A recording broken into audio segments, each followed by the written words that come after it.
see. It started with you and me, yeah. It's relationship talks, relationship talks with Erica, Janelle, with Erica, Janelle. It's relationship talk, relationship talk with Erica, Janelle, with Erica, Janelle.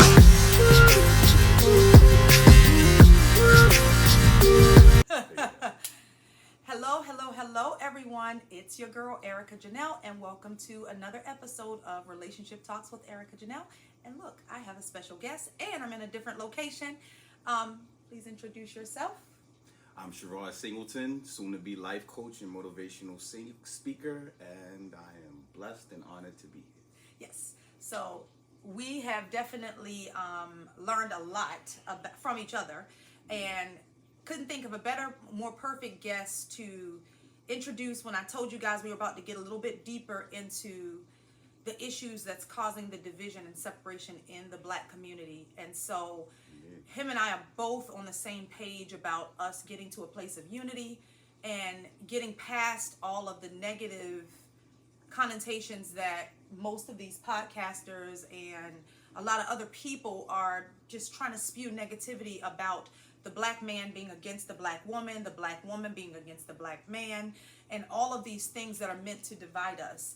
We already know that the problems exist, so my focus is, we can touch on the problems and what led to the problems, but eventually, and more importantly, it's not about the problems, it's about the solutions, and getting us from where we are today in a place of division where women are here, men are here, where we can come together, because we both have the same shared vision and shared belief system of a strong individual person, people that do the work, do the healing, learn through God, through their relationship with God, through therapy, and dealing with their childhood traumas and other traumas, that healed whole person then can come into a relationship and meet another whole healed person, and then they can have a whole healed family, which in essence creates a whole healed community. And that's always the goal. We can't talk about the Black community and how broken it is without talking about the family unit. And then you can't talk about the family unit without talking about us as individuals and why we're causing and carrying so much trauma into where we are today. And this is what we're seeing today. Indeed. So that's kind of the vein that we want to start talking in. I'm definitely going to have you on once as much as I can get you on here. Because it's a real issue. And for me, I'm done with the division. I'm done with the fighting. We can all say what men are doing wrong, and the women can say what the men are doing wrong, but we're still in the same place. Agreed. So where do we go from here is where I want to focus.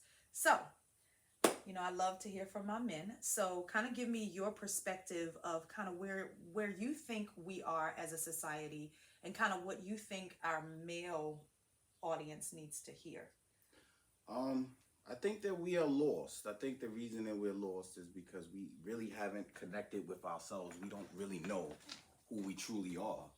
I think usually the majority of people are social media fiends. So we're seeking validation from what other people have told us and what we should expect in relationships, in life, in relations, in religion, all of those things. I think that when you find yourself, you find your purpose. When you connect with God, you find out the people that you need to surround yourself with. Mm-hmm. So your soul tribe is connected with your purpose. Your purpose is connected with God. All of those things transpire to the person that you need to be and who you need to be with. Mm-hmm. I mean, that's literally, in my mind, the same thing that I've been talking about.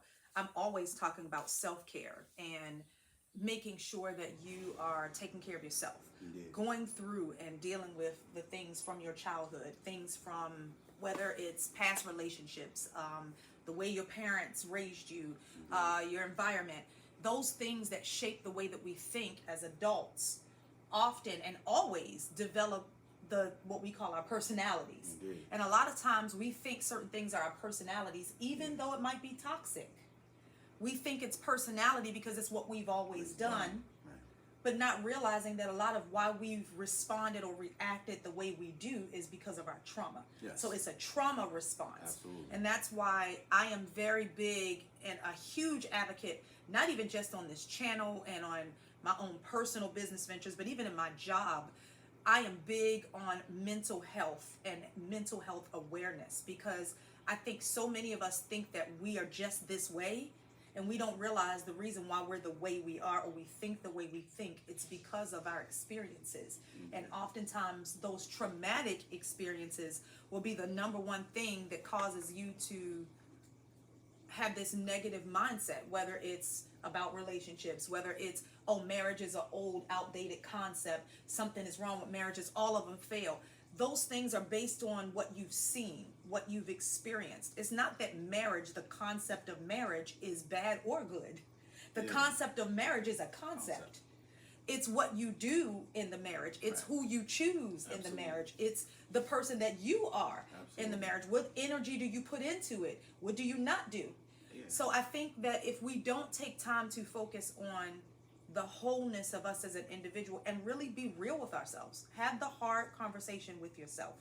Be real. Like, don't sit here and pretend that you got it all together, or you think that you're done in a process, because it took you, however old you are, that many years to get to this place. So it's not going to happen in a week. It's not going to happen in a year. It's not going to happen probably in 5 or 10 years. It's a lifetime. We got to do the work, though. You got to do it, and it's a consistent work. It's a consistent looking at that ugly mirror of yourself. And I'm not saying ugly physically, but the ugly things that you don't like about yourself, whether it's your low self-esteem, whether it's feeling like you need people to validate you, feeling inferior, feeling fear because, or abandonment because that's what you've experienced. All of those things shape the way we think. I think a lot of people don't even know that they aren't healthy. Right. I think a lot of people don't know that they're trauma filled. I think a lot of people just assume, because they are surrounded by people who are trauma filled, that this is just the way life is. This is normal. This is the norm. And what happens is you will continuously be in a place that you don't like, and you will continuously be in a place that makes you feel uncomfortable. So you're naturally unhappy in the mornings. You eat the wrong foods. You naturally watch the wrong shows. You naturally feed yourself, not just physically, not just mentally. You feed yourself in every facet of your life. Some of the most worst things that could ever touch you. And what happens with that is you keep passing that down from yourself to your children, to your grandchildren, and it becomes a way of life. So the only people that you truly connect with are people who live similar to you. And those people, of course, they are just as lost and just as trauma filled as you are. Your bonds are predicated on Trauma bonding. So it's never anything about your life is unhealthy. Everything is unhealthy. Everything is from that unhealthy mindset. Yeah. Everything is unexplainable. Right. And I think that's a part of why we don't see the value in doing the work. Like, you don't see the value in, oh, like, everybody's messed up. Well, yeah, we're all imperfect humans. We know that. Like, nobody's saying we're going to be perfect and everything's going to be great. Even in relationships, it's always going to be good and bad. Yeah, it's going to be great times, great days. It's going to be bad days. That's just life. Relationships are roller coasters. Yeah, and that's life. Is life not just like that? Life is up and it's down, and it's good and then it's bad, and it's hard and then it's smooth. It's an ebb and flow. Yes. And I think for us as a people, we have to stop thinking that the behavior or the mindsets that we have are normal. You need to really sit down with yourself and say, okay, why is it that I have an issue with darker skin? I'm a black person. What is it about me that makes me feel like because my skin is dark, I'm not beautiful? Like, sit with it. Is it something that you heard in school because you were teased? Is it something that maybe even your parents said to make you not feel beautiful? Did they not validate you? Did they not tell you that you were amazing? Did they not tell you that your brown skin is gorgeous? Like, those types of things are the things that people don't do. And so you go and you bring these traumas into your relationship, and then you say, oh, well, I like light-skinned men because that's what I like. But in actuality, a lot of your brokenness in your brain, you think that the only way you could have a beautiful child is to have a child with somebody lighter than you, because you think dark is ugly. But it takes you going through that process of actually being real with yourself and looking at, why do I think that way? Yeah, it's the uncomfort. It's the discomfort of the hard stuff. And most people aren't willing to do the work of making it comfortable for themselves. The strongest thing a person can do, the most powerful thing you can do, is suffer. And the reason I say that is because it teaches you and builds things in you that you may have never had before the suffering. The person that you become after the suffering is completely different from the person you were before. You gain discipline, you gain dedication, you gain strength, and strengths and weaknesses that you never knew you had before you went through. And you know what else you gain? Humility. Absolutely. Absolutely. Empathy for others. Yeah, it makes you humble, because God knows how to break you down to your least common denominator better than any human, better than any situation. Absolutely. And so for me, that's why people are like, well, why is it that you are able to forgive them and move on? I said, because listen, I am nobody's judge or jury. At the end of the day, if you did something wrong to me, the worst thing I could do is get in the way of whatever repercussions come as a result of your actions. Absolutely. I'm not anybody's judge or jury. That's why I can move on, because guess what? If it wasn't for God's grace, I wouldn't be here. So I'm no better than anybody else. The way I sin may be different from the way somebody else sins, but God sees sin as sin. We put levels on sin. So I think about it like that all the time. I'm like, listen, I don't have the luxury of walking in unforgiveness, because guess what? The Bible says if I don't forgive, then God can't forgive me. So at the end of the day, I got too much I need him for. So I'm not about to get in my own way, nor am I about to get in your way. I'm good. That's another thing I think a lot of people don't understand is we have a childlike concept of God. And what I mean by that is we pick him up like a toy. We pick him up when we feel like it's good for us. And then we put him down when it's not. So God doesn't work that way. He doesn't operate that way. God is always in every facet and every detail of your life. He expects to be placed in every point of your life. He wants to be a part of everything. So you can't do the things that make you feel good and take away from the things that don't. He wants the sacrifices. He wants the obedience. He wants to guide you. He wants to teach you. He wants to pour into you. And he wants you to pour into him. He wants to be in your life in every way. And he wants to be praised, and he wants to be honored, and he wants to be valued, and he wants to be, worshipped, because he is good. And so the same way that he wants that validation, we understand why you need validation in your relationship. So at the end of the day, if you're in a relationship with a person that makes you feel like you're not good enough, or makes you feel like you're not beautiful, or you're not handsome, or you're not smart, or you're not talented, or you're not this, then you need to question, is that the person I need to be with? That's not the person God sent you. Because it's so many things, and I know we're talking about a lot of different things, but trauma, to me, in essence, is the reason why we have so many challenges that we see right now.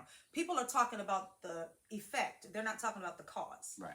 So the cause, but some people get into the cause, and that's where they get to blaming each other. So, but it's so much deeper than that surface of what people are thinking. It always starts with your individual trauma that you brought up, whether it was something that you inherited from your parents and their parents and blah, blah, blah, or if it's something that was just based on something you experienced and you passed it down, or you held on to some unforgiveness or some hurt or whatever.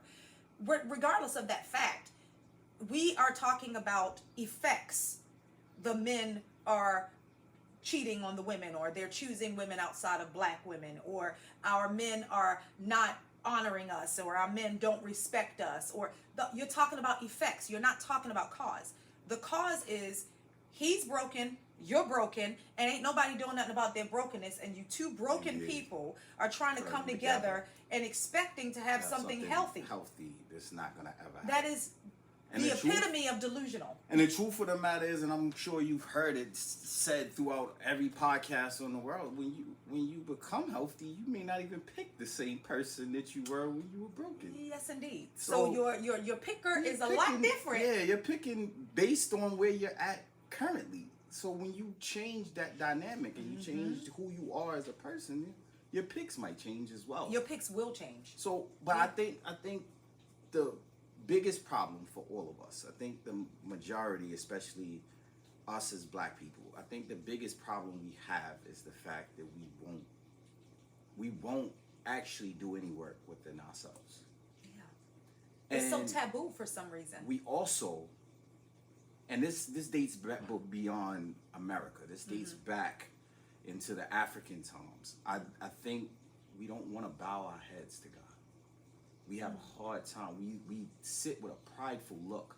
And understandably so, because black people are the most stylish, the most renegade, the most elegant, the most intelligent, creative, articulate people that you will see.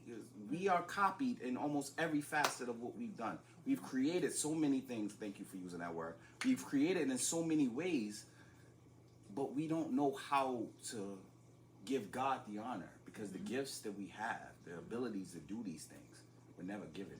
They were never something we ours.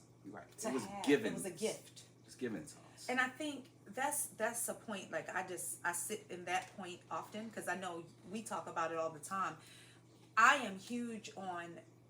My prayer is always, no matter what levels of success I reach, I don't ever want to get to the place where I don't remember that my gifts come from Him. Indeed. My voice when I sing, my voice when I speak, my passion, my drive, the fact that people are drawn to me when I walk in a room. How you that's God, that's from God. Indeed. It's not like I did something to become honored. this. I get it.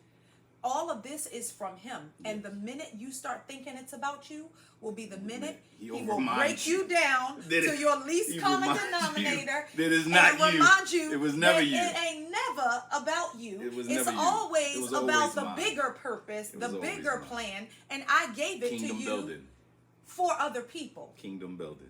You know, we talk about it all the time. Like, you know, God's not going to send you somebody that's like, not even on the same level as you because, well, I'm not going to say that. I'm talking about physically. If you are meant to do something where you're going to be in the limelight and people, because we know people are... Aesthetically. we watch aesthetics. People are, what's the word? Shallow. I was trying to be nice. Shallow it is.